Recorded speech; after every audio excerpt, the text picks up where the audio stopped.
Hello, I am doctor Savita. Welcome to channel heal thyself. आज हम बात करेंगे मॉडर्न न्यूरोसाइंस पर और एंशिएंट विजडम पे। Have you ever noticed when you fall sick then where is the disease? Normally हम सोचते हैं कि डिजीज़ तो हमारी बॉडी में है। मैं भी ऐसा ही सोचती थी पहले कि डिजीज़ हमारी बॉडी में है, लेकिन जब डिस्कवर किया तो पता चला कि डिजीज़ कहीं हमारे मेंटल सिस्टम में है, हमारे स्टेट ऑफ माइंड में है। जैसे ही हम कोई स्ट्रेस में होते हैं या कोई इमोशनल पेन में होते हैं तो हमारी बॉडी जो है वो एक केमिकल सिग्नल जो है वो ब्रेन को भेजती है और फिर हमारे हार्मोन्स रिलीज़ होते हैं।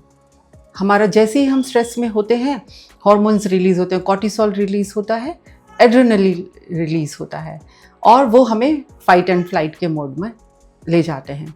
क्योंकि पहले कभी हम हंटर्स थे और हमें जो है जैसे ही कभी कोई शेर सामने आ गया तो हमें या तो फाइटिंग मोड में जाना है या फ्लाइट के वहाँ से भाग जाना है, उस मोड में जाना है, तो वो इमीडिएटली एक्टिवेट हो जाते हैं।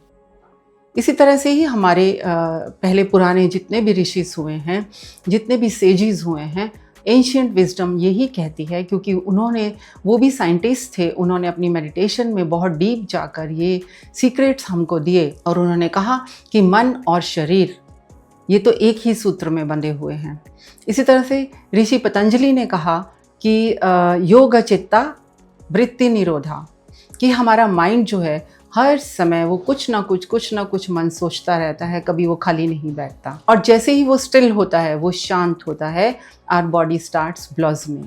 हमारी बॉडी जो है वो अलाइन होने लगती है और वो धीरे धीरे हील होने लगती है। ऐसे ही आचार्य चरक ने चरक संहिता में बताया कि the root of disease lies in the imbalance of body, mind and spirit. और अब न्यूरोसाइंस ये कह रही है कि हमारा जो एमिगडाला है, जो फियर सेंटर है, वो एक्टिवेट होने से हमारा कॉर्टिसोल और एड्रेनलिन रिलीज होता है और उससे क्या होता है, उससे हमारा हिपोकैम्पस जो है वो श्रिंक होने लग जाता है और हम धीरे धीरे हमारी जो बॉडी में बीमारियां हैं वो मैनिफेस्ट होने लगती हैं।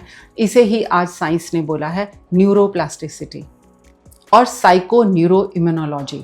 इसमें हम यही स्टडी करते हैं कि जैसे ही हम किसी पेन में होते हैं, किसी इमोशनल इम्बैलेंस में होते हैं, तो हमारी बॉडी जो है वो रिएक्ट करती है और हार्मोन्स रिलीज़ करती है। जैसे अगर हम हैप्पी हैं तो हैप्पीनेस का हार्मोन रिलीज़ होता है, एंडोर्फिन्स रिलीज़ होते हैं। और अगर हम कंपैशनेट हैं, कंपैशन में हैं, तो ऑक्सीटोसिन, सेरोटोनिन ये रिलीज़ होते हैं जो हमारी बॉडी को हील करते हैं। और जैसे ही हम किसी मेडिटेशन में बैठते हैं तो क्या होता है, हमारी वेगस नर्व एक्टिवेट होती है।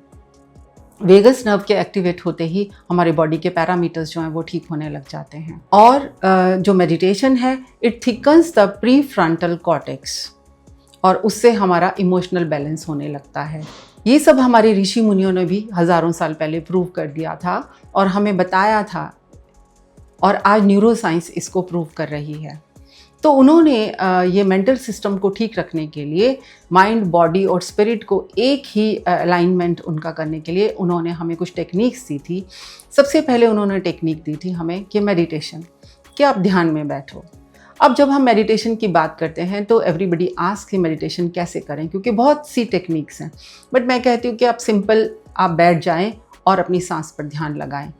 क्योंकि जैसे ही हम मेडिटेशन में बैठते हैं, हमारे जो ब्रेन वेव्स हैं वो चेंज होने लगती हैं और हमारी ब्रेन वेव्स जो हैं बीटा से अल्फा और थीटा में आ जाती हैं। बीटा जो है एक्टिव स्टेट है, जब अब मैं आपसे बात कर रही हूँ या आप कोई काम कर रहे हैं तो हम बीटा स्टेट में होते हैं, और जब हम अपनी आंखें बंद कर लेते हैं तो हम अल्फा में आ जाते हैं, और जब हम सोने से पहले वाला जो स्टेट है उस समय हम थीटा में होते हैं। इसीलिए मैंने आप एक पुराने वीडियो में आपको बोला था कि जब आप थीटा स्टेट में होते हैं तो आप मेडिटेशन कर सकते हैं। आप उस समय अपने ब्रेन को ऑटो सजेशन में ले जा सकते हैं, आप अफर्मेशंस डाल सकते हैं और वो मैनिफेस्ट होने लगेंगी। तो उन्होंने कहा कि आप ध्यान में बैठें और मेडिटेशन करें। सेकंड उन्होंने बोला साइंस ऑफ ब्रेथ, प्राणायाम करें। अब प्राणायाम में आप कपालभाति भी कर सकते हैं, आप अनुलोम विलोम कर सकते हैं, नाड़ी शोधन कर सकते हैं, उज्जयी ब्रेथ ले सकते हैं। ये सिर्फ हमारे ब्रेथ जो है वो हमारे प्राणास को जो है वो हमारी बॉडी में प्राणाज एंटर होते हैं और प्राणा का जो फ्लो है वो बहुत स्मूथ हो जाता है, जिससे हमारी बॉडी के एनर्जी सेंटर्स जो हैं वो एक्टिवेट हो जाते हैं और हमारी बॉडी हेल्दी होने लगती है। थर्डली जो उन्होंने बताया वो बताया कि आप चैंटिंग करें। आप कोई मंत्र चैंटिंग कर सकते हैं, ओम चैंटिंग करें, या आप गायत्री मंत्र भी बोल सकते हैं। ओम तो वैसे भी एक यूनिवर्सल साउंड है। जब ब्रह्मांड की उत्पत्ति हुई तो ओम की भी उत्पत्ति हुई। ये अ, उ और मा से बना है। ये तीनों साउंड्स हमारे जो चक्रास हैं, 7 चक्रास हैं बॉडी में, उनके ऊपर भी इम्पैक्ट डालती है और वो एनर्जी सेंटर्स जो हैं वो बैलेंस होने लगते हैं। और मंत्र से हमारे जो है ईडा और पिंगला नाड़ी शोधन जो है, उससे हमारी नाड़ियाँ जो हैं वो एक्टिवेट हो जाती हैं और सुषमना एक्टिवेट होते ही हम स्पिरिचुअली अवेकन होते हैं। फोर्थ उन्होंने बताया विजुअलाइजेशंस। आप जब थीटा स्टेट में होते हो, आप मेडिटेशन में बैठें और आप विजुअलाइज करें। हमारा जो माइंड है वो विजुअल्स को याद रखता है। हम विजुअलाइज करें कि जैसा हम बनना चाहते हैं, जो भी हम अपनी लाइफ में चाहते हैं, हैप्पीनेस मोड है, हम कोई गाड़ी चाहते हैं, हम अपनी लाइफ में कोई और अच्छा घर चाहते हैं, तो वैसे ही विजुअलाइज करें और धीरे धीरे वो मैनिफेस्ट हो जाएगा आपका, क्योंकि आप थीटा स्टेट में करते हैं तो डायरेक्टली आप यूनिवर्सल वेव से कनेक्ट होते हैं। फिर उन्होंने बोला कि आप कंपैशन में रहें, क्योंकि उन्होंने प्रैक्टिस की हज़ारों साल पहले। वो कंपैशनेट रहते थे। काइंडनेस, कंपैशन, ये हमारी बॉडी में हार्मोन्स रिलीज़ करते हैं, एंडोर्फिन्स रिलीज़ करते हैं, ऑक्सीटोसिन रिलीज़ करते हैं, सेरोटोनिन रिलीज़ करते हैं और हमारी बॉडी जो है वो हीलिंग मोड में आ जाती है। अब हमने देखा कि किस तरह से हमारे एंशियंट ऋषिज़ ने और सेंट्स ने हमें हज़ारों साल पहले जो सीक्रेट्स दिए थे वो आज न्यूरोसाइंस भी मैपिंग करके, स्कैनिंग करके उसको प्रूव उन्होंने कर दिया है। और वो सेम ही बात कह रहे हैं कि हम अपनी बॉडी को हील कर सकते हैं।